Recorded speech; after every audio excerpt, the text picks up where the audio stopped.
भगवान की मर्जी। एक किसान जो भगवान को बहुत मानता था, एक बार वह भगवान से बहुत ही नाराज़ हो गया। किसान बहुत ही मेहनती था। बहुत मेहनत के बाद वह खेतों में अनाज उगाता, उसकी देखभाल करता, लेकिन अक्सर उसकी फसल खराब हो जाती।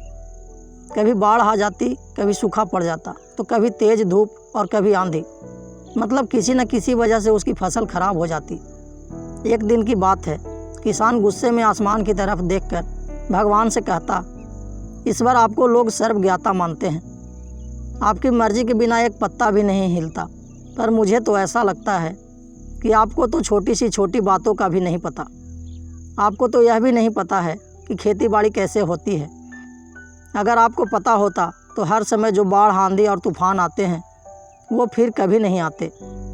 आप नहीं जानते हैं इससे कितना नुकसान होता है हम किसानों का। यदि आप मेरे हाथ में ऐसी शक्ति दे दें कि जैसे मैं चाहूँ ऐसा मौसम कर दूँ, फिर आप देखना मैं अन्न के भंडार लगा दूँगा। भगवान किसान के इन तीखे वाक्य को सुनकर मुस्कुरा के रह जाते हैं। वह किसान के सामने प्रकट हुए और बोले, मैं आज से तुझे ऐसी शक्ति देता हूँ कि तुम अपने खेतों पर तुम्हारी जैसी इच्छा हो वैसा मौसम कर दोगे।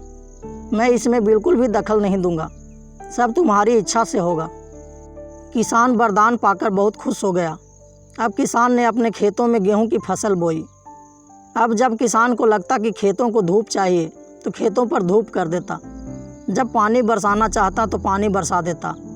आंधी, तूफान, बाढ़ आदि कुछ भी उसने अपने खेतों पर आने ही नहीं दिया। किसान के खेत में इस वर्ष ऐसी फसल हुई जैसी शायद पहले कभी नहीं हुई थी।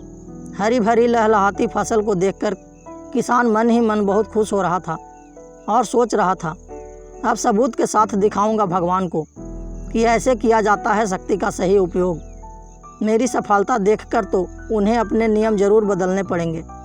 कुछ दिन और गुजरे। अब किसान फसल काटने को तैयार थी।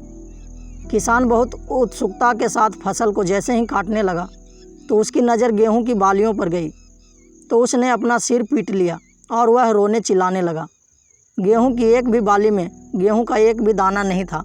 सारी बालियां अंदर से खाली थी। अब किसान बहुत दुखी हो गया। अब किसान ने भगवान को रोते हुए फिर से पुकारा, हे प्रभु, तुमने ये मेरे साथ क्या किया? तुमने मुझे ऐसी सज़ा क्यों दी? भगवान प्रकट हुए और बोले, पुत्र, ये तो होना ही था, क्योंकि तुमने अपनी फसल को संघर्ष करने का मौका ही नहीं दिया। तुमने तो उन्हें आंधियों से जूझने ही नहीं दिया, ना तेज़ बारिश को सहने दिया और ना ही धूप में तपने दिया। तुमने अपने खेतों को एक भी चुनौती का सामना तो करने ही नहीं दिया ना, इसलिए तुम्हारी सारी फसल अंदर से खोखली रह गई।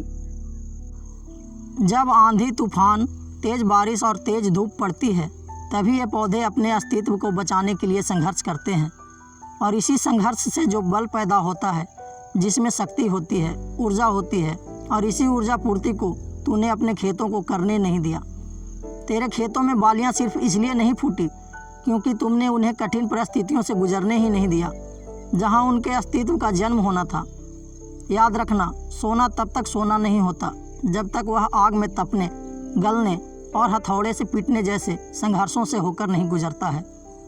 कोयले का टुकड़ा भी हीरा तभी बनता है जब वह उच्च दाव और उच्च ताप की मुश्किल परिस्थितियों से गुजरता है। इसी तरह अगर हमारी ज़िंदगी में कोई संघर्ष ही ना हो, कोई चुनौती ही ना हो, तो हम इन भी गेहूं की बालियों की तरह खोखले रह जाएंगे। हमारा भी कोई अस्तित्व नहीं होगा। विपरीत परिस्थितियाँ, चुनौतियाँ और समस्याएं हमें और अधिक निखारती हैं।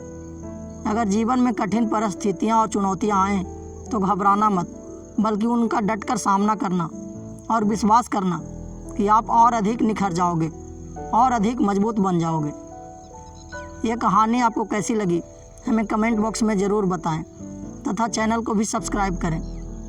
कीमती समय देने के लिए धन्यवाद।